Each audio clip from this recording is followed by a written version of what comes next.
کس کو chief justice بنانا ہے، کون سینئر ہے کون سینئر نہیں ہے.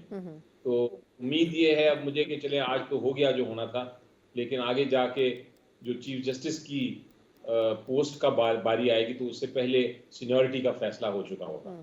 اچھا، لیکن علی ظفر صاحب سر، یہ اب جو خود 2 ججز نے بھی سپریم کورٹ کے خط لکھا، اسی جوڈیشل کمیشن کے حوالے سے آپ نے بھی خط لکھا، لیکن آپ کو کیوں لگتا ہے پھر کہ کیا وجہ ہو سکتی ہے کہ سر پہلے یہ ان درخواستوں کے حوالے سے جو 26ویں آئینی ترمیم ہے وہ فیصلہ اگر آ جاتا اور اس کے بعد یہ اجلاس بلا لیا جاتا، آپ کو کیوں لگتا ہے کہ کیا وجہ ہوگی کہ حکومت تو چلیں ایک طرف موقف رکھتی ہے لیکن عدلیہ بھی عجلت میں اس قسم کے فیصلے کر رہی ہے؟ دیکھیں میں اس کو کچھ اس طرح دیکھتا ہوں کہ جہاں تک عدلیہ کا تعلق ہے وہ تو جو آئین ہے، جو ان کا اختیار ہے جے سی پی کا، وہ اس طرح اس کے پروسیس کے تحت چل رہے ہیں. کچھ جج صاحبان کا خیال ہے کہ 26ویں جو آئینی ترمیم ہے اس کا فیصلہ پہلے ہو جانا چاہیے، ورنہ یہ امپریشن ملے گا. یہ خط میں لکھا ہے انہوں نے 4 ججز نے کہ امپریشن یہ ملے گا کہ جس طرح سپریم کورٹ میں پیکنگ کی جا رہی ہے. لیکن میرا موقف وہ تو ان کا موقف ہے، میرا موقف تو یہ ہے کہ آپ پہلے سینیورٹی کا فیصلہ کر لیں، اس کے بعد پھر مزید آگے 26ویں آئینی ترمیم کا فیصلہ تو نیکسٹ آئے گا، لیکن پہلے سینیورٹی کا کریں، وہ سب سے اہم ہے. لیکن فی الحال پوزیشن آج کے دن تو یہ ہو گئی کہ سپریم کورٹ میں جو بنانا تھا انہوں نے جج صاحبان کو، وہ 6 کو بنا لیا ہے، اور 2 جو ہیں ابھی رہ گئے ہیں، جو اس کا جو لاہور ہائی کورٹ کے جج صاحبان کرنا تھا پروموٹ یا ان کو اپوائنٹ، وہ نہیں کیا. ٹھیک. اچھا، اب سر ایک اور مسئلہ جس پہ آپ کی رہنمائی چاہیے کہ یہ بھی تو کہا جا رہا تھا، اب جس طرح اسلام آباد ہائی کورٹ کا آپ نے حوالہ دیا، وہاں کے چیف جسٹس جو ہیں وہ سپریم کورٹ میں پروموٹ ہو گئے ہیں، تو کچھ لوگوں کی رائے یہ تھی کہ جب جسٹس ڈوگر کو ان کے بعد سیکنڈ نمبر پہ سینیورٹی میں لایا گیا ہے، جو سینیورٹی لسٹ آئی ہے، تو انہوں نے کہا کہ یہ تو نئے حلف کے تحت آئیں گے تو ان کی سینیورٹی جو ہے وہ نہیں سٹینڈ کرتی ہے. آپ کا اس پہ کیا موقف ہے؟ کیونکہ وکلا کی طرف سے اور ان کی تنظیموں کی طرف سے یہ آ رہا تھا کہ وہ پھر ان کی سینیورٹی میں کچھ تبدیلی یا وہ نیا حلف اٹھائیں گے، اس قسم کی بات کی جا رہی تھی. جو میں ایکسپلین کرتا ہوں بڑا بریفلی جی. کہ جب آپ ایک ہائی کورٹ سے دوسرے ہائی کورٹ میں ٹرانسفر ہوتے ہیں تو ہمارا ایک آرٹیکل 200 ہے، وہ کہتا ہے کہ آپ کو اجازت لینی پڑتی ہے جس جج کو ٹرانسفر کرنا ہے. تو جب ایک جج اجازت دے دے کہ ہاں مجھے ایک کورٹ سے دوسرے کورٹ میں ٹرانسفر کر دیں، تو نئے کورٹ میں جب وہ آتے ہیں تو ادھر فریش اوتھ لینی پڑتی ہے ان کو، اور ان کی سینیورٹی پھر اس دن سے طے ہوتی ہے اس ہائی کورٹ میں، جس ہائی کورٹ میں وہ ٹرانسفر ہوئے ہیں، جس دن سے انہوں نے اوتھ لی ہے. اب مثلاً اسلام آباد ہائی کورٹ کی اوتھ جو ہے اس کا طریقہ کار اور کسی اور ہائی کورٹ کی اوتھ کا طریقہ کار بھی مختلف ہے. مثلاً جو چیف جسٹس ہیں اسلام آباد ہائی کورٹ کے، وہ پریزیڈنٹ سے اوتھ لیتے ہیں، اور جو پروونشل ہائی کورٹ کے چیف جسٹس ہیں وہ گورنر سے لیتے ہیں. تو یقینی طور پہ آپ کو جو اگر آپ اسلام آباد ہائی کورٹ میں ٹرانسفر ہو رہے ہیں چاہے کسی بھی کورٹ سے ہوں، تو آپ کو ایک نئی اوتھ لینی پڑے گی جو کہ آپ فیڈرل کورٹ یعنی اسلام آباد ہائی کورٹ کی اوتھ ہوگی، اور اس میں آپ یہ کہیں گے کہ میں اب ہائی کورٹ کا حصہ بن گیا ہوں. تو آپ کی جو سینیورٹی ہے وہ اسی اوتھ سے ہوگی. ورنہ یہ ہوگا کہ جو 13ویں نمبر پہ تھے ہائی کورٹ میں، مثلاً لاہور ہائی کورٹ میں، وہ جب اسلام آباد ہائی کورٹ میں آئیں گے تو ہو سکتا ہے وہ نمبر 1 ہو جائیں. تو یہ ایک بڑی انوملی ہے اور ایک بڑی کانٹرڈکشن ہے قانون میں، جس کو درست کرنے کی ضرورت ہے. اور اس کو درست صرف اس طرح کیا جا سکتا ہے کہ ایک عدالتی فیصلہ آ جائے، ایک عدالتی فیصلہ آ جائے جس میں فیصلہ ہو جائے کہ کس طرح ٹرانسفرز ہوتے ہیں اور سینیورٹی کا کیا پرنسپل ہے. تو سارے اس کو مان لیں گے، پھر وکلا بھی مان لیں گے اور کوئی کنٹروورسی نہیں ہوگی. لیکن اگر آپ کنٹروورسی یہ کلیئر کریں کہ یہ بغیر آپ کاروائی آگے چلاتے رہیں گے تو پھر شکایات بھی بڑھیں گی اور گھبراہٹ بھی ہوگی، پریشانی بھی ہوگی، اور پھر احتجاج بھی ہوگا. درست.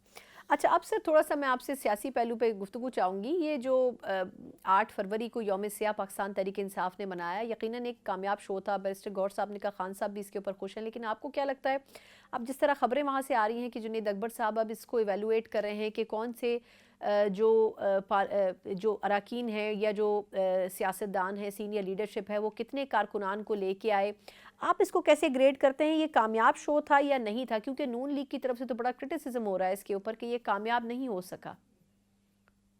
یہ دیکھیں میری نظر میں جہاں تک تو سوابی میں تھا ایک ہمارا اجلاس یا جلسہ، وہ تو بڑا کامیاب تھا اور وہاں یقینی طور پہ کامیاب ہونا بھی تھا، کوئی انوکھی بات نہیں ہے، اور اس کی وجہ یہ ہے کہ وہاں کوئی ریسٹرکشن نہیں، کوئی کسی قسم کی کارروائی نہیں ہوتی ورکرز یا لیڈرشپ کے خلاف، وہ آ کے اپنی بات کر کے گفتگو کر کے اپنا جلسہ کر کے تو اپنے اپنے گھر جا سکتے ہیں۔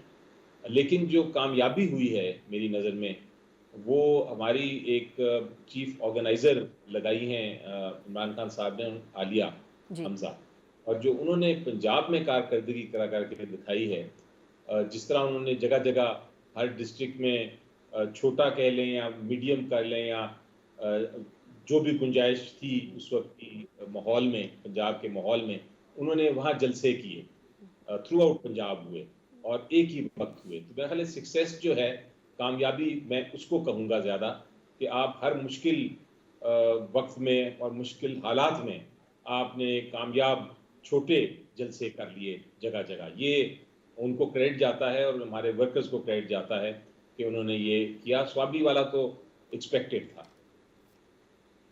ٹھیک، اچھا اصل لیکن اب یہ فرمائیے گا کہ کوئی لاہے عمل آگے کا دیا نہیں گیا ہے اس میں کہ اب آگے پاکستان تحریک انصاف نے کیا کرنا ہے؟ یقیناً مطلب کارکنان کی ایکسپیکٹیشن تو ہوں گی کہ اب آگے کا بتایا جائے گا۔ جو مذاکرات ہو رہے تھے حکومت اور آپ کی جماعت کے بیچ میں، وہ بھی رک گئے، حالانکہ آپ نے بڑی ایک سین ایڈوائز دی تھی کہ اگر ایک آدھ ڈیمانڈ بھی مان لی جائے تو بات چیت آگے بڑھ سکتی ہے، لیکن میرا خیال ہے کہ اس کو ایڈریس نہیں کیا گیا دونوں طرف سے۔ تو اب پھر آگے کی حکمت عملی کے لیے کیا پھر طے کیا جائے گا، یا خان صاحب کی انسٹرکشنز کا ہی ویٹ کیا جائے گا؟ دیکھیں یقینی طور پہ خان صاحب کی انسٹرکشنز کا تو انتظار ہوگا۔ مثلا آج میں گیا تھا ان سے یہ گفتگو اور ڈسکشن کرنے، تو پہلی بار مجھے اندر نہیں جانے دیا، حالانکہ کیس چلتا رہا، اور جو ایک بنیادی حق ہے عمران خان صاحب کا کہ ان کے وکلاء پیش ہوں اور وہ کیس میں کر سکیں پارٹیسپیٹ اور ان کا دفاع کر سکیں، وہ ان کو ڈینائی کیا گیا۔ تو یہ بڑی ایک سیریس ایشو تھا، لیکن بہرحال جو بھی ہمارا حکمت عملی ہوگی فائنل عمران خان صاحب کریں گے۔ لیکن دو تین چیزیں میں آپ کو بتا دوں میری نظر میں۔ ایک تو یہ کہ جو مذاکرات کا ابھی بھی دروازہ کھلا ہو سکتا ہے، یعنی آپ مذاکرات آگے چلا سکتے ہیں، واپس دروازہ کھولا جا سکتا ہے اگر یہ ڈیمانڈز مان لی جائیں۔ تو ہم یہ ابھی بھی اس کو میں بالکل ختم نہیں کرتا، اس کو میں ابھی فی الحال کے لیے تو وہ شاید دفن ہے، لیکن وہ زندہ ہو سکتا ہے کاروائی اس کی بھی۔ لیکن دوسری بات یہ ہے کہ آگے اگر وہ مذاکرات نہیں بھی ہوتے تو ہمارا کیا حکمت عملی ہے، تو اتنا میں آپ کو بتا سکتا ہوں کہ یہ صرف لیول 1 تھا، ابھی لیول 2، لیول 3، لیول 4، لیول 5 تک جانا ہے، اور اس کی ہر لیول کی اسٹریٹجیز ہیں، وہ حالات کے مطابق وہ لیولز پہ ہم جائیں گے، لیکن وہ کیا ہیں اور کیا اس کی ڈیٹیلز ہیں وہ آپ کو خان صاحب سے جب انسٹرکشنز فائنل ملیں گی تبھی بتا سکوں گا۔ لیکن لیول 2، 3، 4، 5 کی ضرور تیاری ہے، اور اس کے ہم نے ڈسکشنز کر چکے ہیں ہم ٹھیک، خان صاحب سے اچھا کرنے کی۔ مجھے سر تھوڑا سا اس کو اگر آپ وضاحت کر دیں کہ یہ جو آپ کہہ رہے ہیں مذاکرات کا دروازہ بند نہیں کیا، تو وہ اسی صورت میں ہوگا کہ جب دونوں مطالبات مانیں گے تو پھر آپ واپس مذاکرات کی میز پر بیٹھیں گے، یا کم از کم اگر حکومت کہتی ہے کہ ہم بات چیت کرنا چاہ رہے ہیں ان دو ڈیمانڈز پر، تو پھر آپ بیٹھنے کو تیار ہوں گے؟ نہیں دیکھیں، میرا تو یہ موقف ہے کہ اب سچویشن یہ ہے کہ اگر حکومت واپس آتی ہے کہ ہم یہ دونوں مطالبات آپ کے مان رہے ہیں اور واضح طور پہ اس موقف کے ساتھ آتی ہے، تو پھر ہم یقینی طور پہ خان صاحب کے پاس واپس لے کے جائیں گے یہ آفر، اور مجھے ذاتی طور پہ یقین ہے کہ وہ خان صاحب اس کو مان بھی لیں گے۔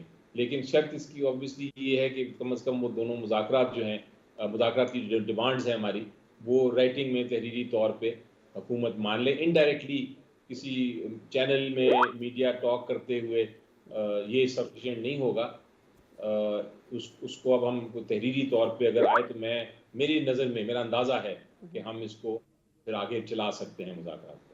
جی، بہت بہت شکریہ علی ظفر صاحب سر آپ کے قیمتی وقت کے لیے۔ علی ظفر صاحب ہمارے ساتھ موجود تھے، پاکستان تحریک انصاف کے سینئر رہنما بھی ہیں اور پارلیمانی لیڈر بھی ہیں سینٹ میں، اور جاتے جاتے بڑی اہم بات کر کے گئے ہیں کہ اگر حکومت وہ دونوں مطالبات مان لیتی ہے اور تحریری طور پر مان لیتی ہے تو پھر مذاکرات کے دروازے ایک مرتبہ پھر کھولے جا سکتے ہیں۔ مختصر وقفے کے بعد حکومت سے یہ جو آفر رکھی گئی ہے پی ٹی آئی کی طرف سے ان کا موقف جانیں گے۔ بریک کے بعد ایک بار پھر آپ کو خوش آمدید کہتے ہیں۔ جس طرح ہم نے پہلے پروگرام کے پہلے حصے میں تفصیلاً بات کی ہے کہ کس طریقے سے وکلا کی طرف سے جو احتجاج کیا جا رہا ہے اس کو اونرشپ تو نہیں دے رہی ہیں مختلف تنظیمیں جو کہ وکلا برادری سے تعلق رکھتی ہیں، لیکن اس کے باوجود بھی آج علامتی طور پر یہ احتجاج کیا ضرور گیا ہے۔ حکومت کی ابھی تک اس حوالے سے ہم نہ صرف یہ کہ یہ دیکھ رہے ہیں کہ خاموشی نظر آتی ہے، بلکہ ابھی دیکھنا ہوگا کہ آیا عدلیہ ہی اپنے طور پر اس مسئلے کو سلجھا پاتی ہے یا پھر نہیں، یا پھر حکومت کو اس میں مدد فراہم کرنی پڑتی ہے۔ اور دوسرا خاص طور پر پاکستان تحریک انصاف کا جو یوم سیاہ تھا اس کو بظاہر کامیاب گریڈ نہیں کر رہے ہیں جو ماہرین ہیں، لیکن دیکھنا ہوگا کہ کیا حکومت کو اس سے کوئی فرق پڑا ہے یا پھر نہیں۔ تمام چیزوں کے اوپر بات کرنے کے لیے میرے ساتھ موجود ہیں مسلم لیگ نون کے بھی ہیں اور پارلیمانی سیکرٹری برائے اطلاعات و نشریات بھی ہیں بیرسٹر دانیال چودھری صاحب۔ دانیال صاحب بہت شکریہ سر آپ کے وقت کے لیے۔ سر پہلے تو فرمائیے گا کہ ویسے تو پاکستان بار کونسلز وغیرہ نے اور سپریم کورٹ بار نے اون نہیں کیا ان تمام پروٹیسٹ کو جو کہ آج وکلا کی طرف سے ہو رہے تھے، لیکن آپ کو کیا لگتا ہے کہ ایک طرف وکلا جو ہیں وہ تو احتجاج کریں، دوسری طرف سپریم کورٹ کے اندر ججز بھی بائیکاٹ کر رہے ہیں جوڈیشل کمیشن کے اجلاس کا، تو معاملہ اتنا بھی ہلکا نہیں ہے جتنا بظاہر محسوس ہو رہا ہے؟ نہیں دیکھیں، پہلے اگر میں بات کروں سپریم کورٹ کے جوڈیشل کاؤنسل کا، سپریم جوڈیشل کاؤنسل کا اور جس کے اجلاس کا ہے، دیکھیں اس میں تو آج بڑا کیٹیگوریکل ڈیسیجنز آ گئے ہیں اور مجھے لگتا ہے کہ بڑا ہی اچھا آج کے جو فیصلے تھے اس میں آپ کو ٹرانسپیرنسی نظر آئی، آپ کو رول آف لا، خاص طور پہ جو چھوٹے صوبے ہیں جن کو کلیم کیا جاتا ہے کہ ان کو پروپورشنیٹ ہمیشہ کم ملتا ہے سپریم کورٹ میں، ان کو اپنا بڑھ کے حق ملا ہے۔ یہاں فل ریپرزنٹیشن ہے سندھ کی، پشاور کی، بلوچستان کی، اسلام آباد کی، تو آئی تھنک یہ خوش آئین ایک فیصلہ ہے، نمبر 1۔ نمبر 2، دیکھیں جو آپ کا ہماری 26ویں ترمیم کا جو اسپرٹ تھا وہ تھا ہی اس میکسم کو لے کے کہ justice delayed is justice denied, کہ کسی جو لوگوں کو سالوں سال لگ جاتے ہیں انصاف ملنے میں، تو یہ جو آج سیٹیں فل ہوئی ہیں اس کے لیے بہت عرصے سے تگدو لگی ہوئی تھی، and I think it's a good decision, it came on the right time. اور یہ تمام وہ لوگ ہیں جو جن کی اپنی ایک سیاسی اپنی لیگل ساخت ہے اور بڑے کریڈیبلٹی کے ساتھ انہوں نے کام کرتے رہے ہیں اور ان کو آگے آج پروموٹ کیا گیا ہے۔ اچھا جہاں تک بات ہے جی معذرت آپ کی بات کاٹ رہی ہوں، اسی میں ایک ضمنی سوال ہے کہ جس طریقے سے مختلف چیف جسٹسز کو نامینیٹ کیا گیا، جیسے اسلام آباد ہائی کورٹ کے چیف جسٹس ہیں یا دیگر کے، تو تھوڑا سا یہ بھی کہا جا رہا تھا کہ اگر پھر ان کا بھی آگے جو ریپلیسمنٹ ہے وہ بھی اگر نامینیٹ کر دیا جاتا تو کمپلیٹ ہو جاتا پروسیس۔ تو آپ کو کیا لگتا ہے کہ یہ بھی اگلی سیٹنگ تک اس کو رکھا جائے گا، کیونکہ وہ تو اگر پروموٹ ہو جاتے ہیں تو پیچھے کے اسپیسز تو پھر خالی ہی رہیں گے؟ نہیں، پیچھے کے اسپیسز خالی نہیں رہتے۔ اسلام آباد کی بات کریں تو میاں سلگن اورنگزیب جو ہیں وہ قائم مقام ہوں گے۔ اسی طرح اگر ہم سندھ کی بات کریں، بلوچستان کی بات کریں، جو پیونیز ہیں وہ قائم مقام ہوں گے، تو اس میں اور پھر دوبارہ فیصلہ جو ہے نیکسٹ فیز میں ہوگا that who will be the chief justice. تو یہ نہیں ہوتا کہ جو اسپیس ہے وہ وائڈ ہے، the space is not wide, it has been already filled, اور اس کا ایک پروسیجر ہے دیٹ ہیز بین اڈاپٹیڈ، اور I think the remaining chief justices جن کا ڈیسیژن ہم نے دیکھا ریسنٹ ہمارے پاس ایگزامپل ہے ناٹ ویری فار کہ جسٹس شجاعت صاحب کو چیف جسٹس بنا دیا گیا تھا ہائی کورٹ کا، اسی طرح ہی انٹرم سیٹ اپ کے لیے جو مین وائل تھا، اور اس کے بعد جب جوڈیشل کمیشن بیٹھا تو علی میون صاحب کو اس نے ووٹ کیا۔ تو it's not something that is new. This is the way it is done. It has been done like this in previous years. Repeatedly ایسا ہی ہوتا ہے، اور وہی جو بعض لوگ اس کے اوپر کامنٹ اس لیے کرتے ہیں کیونکہ ان کو لیگل جو چیزیں ہیں، نکات ہیں، ان کا جو پروسیجر یا پروسیس ہے وہ شاید اتنا واضح نہیں ہے، یا ان کو لگ رہا ہے یہ پہلی دفعہ ہو رہا ہے، تو یہ اسی طرح ہی ہوتا ہے اور اسی طرح جو وائڈ ہے وہ بھرا جاتا ہے۔ بالکل ٹھیک۔ جہاں تک آپ نے دوسرا سوال کیا تھا جو پروسیشنز کا، دیکھیں ہر جماعت میں آپ کو ملتے ہیں ڈفرینٹ پولیٹیکل ایکٹیوسٹ۔ اب آج ایک اسپیسیفک پولیٹیکل پارٹی کا احتجاج تھا جو بری طرح فیل ہوا، اس کو بار کاؤنسل نے سپورٹ نہیں کیا، راولپنڈی کی جو بار ہیں انہوں نے سپورٹ نہیں کیا، اور وہ اس لیے نہیں کیا کیونکہ لاٹ آف لائرز تھنک کہ یہ جو ڈیسیجن میکنگ اور پاور جو صرف ایک کوریڈور میں بند تھی، اب وہ عام وکلا اور ایک بار کاؤنسل کے پاس آ گئی ہے، اور جو کمیٹیز ہیں ان کے پاس آ گئی ہیں، جو اب چیزوں کو ایک اچھی طرح لے کے بھی چلیں گے، ان کو ایڈریس بھی کریں گے، اور اس سے ٹرانسپیرنسی سامنے آئے گی. پولیٹیکل گورنمنٹس جو ہیں وہ بہتر پرفارم کر سکیں گی، کیونکہ ان کو بھی اپنی یہ اس چیز کی ایک ہوگی کہ ہم جو ہے we are supported and we stand, جو مطلب ہماری لیگل فرٹرنیٹی ہے وہ ملک کی جو چلنے والی دوڑ ہے اس کے ساتھ کھڑے ہوئے ہیں. تو مجھے لگتا ہے کہ اس سے اوور آل آپ جب انٹرنیشنل رینکنگ بھی دیکھیں گے تو ہماری رینکنگ بھی انشاءاللہ بہتر ہوگی. اور یہ جو پروٹیسٹ کیے جا رہے ہیں جس کی کال دی گئی تھی، it has been failed miserably, اور regardless have it not been even failed. تو پھر بھی میں آپ کو بتاؤں کہ یہ ایک سرٹن گروپ آف لائرز تھے جن کو یہ بات جس چیز میں بلیو کرتے ہیں کہ جوڈیشل پروسیس جو ہے وہ اسٹیل رہے تو بہتر ہے، وہ ڈیلیڈ رہے تو بہتر ہے، وہ ڈینائڈ رہے تو بہتر ہے. تو ان تمام چیزوں کو سپورٹ کرنے کے لیے جو ہمارے میجورٹی آف دا لائرز ہیں دے ناٹ ریڈی، اور انشاءاللہ اس سے آگے چیزیں بہتر ہوں گی. ٹھیک. اچھا سر، وقت ویسے محدود ہے، میں کوئکلی آپ سے کامنٹ چاہوں گی، وہ یہ کہ پاکستان تحریک انصاف کا جو 8 فروری کا یوم سیاہ تھا، آپ کیا سمجھتے ہیں کہ ویسے تو خیبر پختونخوا میں ہی وہ مین شو تھا، لیکن آپ کو لگتا ہے کہ کوئی خاطر خواہ پرفارم کر سکی پی ٹی آئی؟ وہ تو اس سے بڑے مطمئن نظر آتے ہیں، لیکن آپ کہاں گریڈ کریں گے پنجاب میں ہونے والے احتجاجوں کو؟ دیکھیے، خالی یوم سیاہ نہیں تھا، سول نافرمانی کی کال تھی. سول نافرمانی کے بعد ملک بھر میں پتہ نہیں کاروباروں کو روکنے کی کال تھی، اور پھر تیسری کال تھی ان کی یوم سیاہ. They have all miserably failed because people of Pakistan وہ تیار نہیں ہے اپنے کندھوں میں نفرت کا، تفریق کا بوجھ اٹھانے کے لیے. پاکستان کو آگ لگانے والوں کے ساتھ لوگ نہیں کھڑے ہوتے. لوگوں نے یہ فیصلہ کر لیا ہے کہ چاہے جو بھی ہو یا جس طرح بھی ہو، ملک کو کنٹینیوٹی چاہیے، استحکام چاہیے، کاروباری سیکٹر کو استحکام چاہیے، چیزیں بہتری کی طرف جائیں، اور پاکستان میں معیشت کو بحال کیا جائے، بہتر کیا جائے. اور جو تمام اکنامک انڈیکیٹرز ہیں اس چیز کو شو یا اس چیز کا یہ واضح گواہی دیتے ہیں کہ پاکستان ایک بہتر سمت میں ہے. وہ اپنے بچوں کو کفن نہیں دے سکتے، وہ اپنے بچوں کو روز گولی نہیں دے سکتے پاکستان کی عوام. اور جب اپنے بچوں کو یہ عمران خان اور ان کی جماعت کے لوگ امریکہ میں بٹھا کے، لندن میں بٹھا کے میکڈونلڈس کھلا رہے ہوں اور ان سے یہ ایکسپیکٹ کریں کہ پاکستان کے لوگ اپنے بچوں کو کفن باندھ کر روڈوں پہ چھوڑ دیں، I think that phenomena has been set aside. It has been badly, میں کہوں کہ اس کو ڈسٹ بن میں پھینک دیا گیا ہے.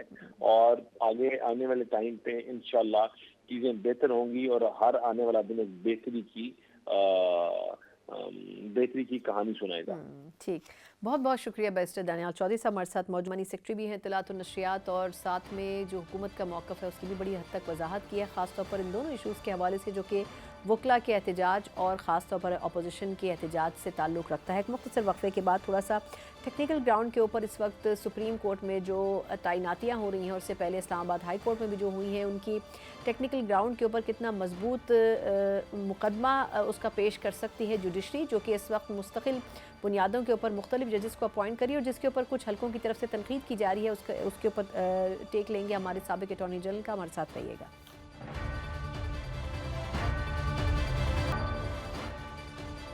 بریک کے بعد ایک بار پھر آپ کو خوش آمدید کہتے ہیں. جس طریقے سے آج وکلا کی طرف سے احتجاج کیا گیا اسلام آباد میں ڈی چوک کے قریب، اور خاص طور پر یہ پیغام دینے کی کوشش کی گئی کہ جو تعیناتیاں اسلام آباد ہائی کورٹ یا پھر سپریم کورٹ میں کی جانی ہیں، اس کا جو طریقہ کار ہے اس کے اوپر اعتراضات ہیں. اس سے پہلے ہی پچھلے کچھ دنوں سے ہم دیکھ رہے تھے کہ اسلام آباد ہائی کورٹ میں جب کچھ نئے ججز کو اپوائنٹ کیا گیا تھا تو اس وقت سے ہی یہ ریزسٹنس کی فضا پیدا ہوتی نظر آ رہی تھی. لیکن آج جوڈیشل کمیشن کے اجلاس کے حوالے سے جب متعدد خطوط بھی لکھے جا چکے ہیں، خود سپریم کورٹ کے اندر سے بھی خطوط لکھے گئے ہیں، اس کے بعد اب یہ تمام سینیریو بننا، ایک طرف ہم دیکھ رہے ہیں کہ سپریم کورٹ بار اور پاکستان بار کونسل وغیرہ جیسے پلیٹ فارمز اس قسم کے احتجاج کو کنڈیم کر رہے ہیں، لیکن دوسری طرف وکلا ہیں جو اپنے موقف پر ڈٹے ہوئے ہیں.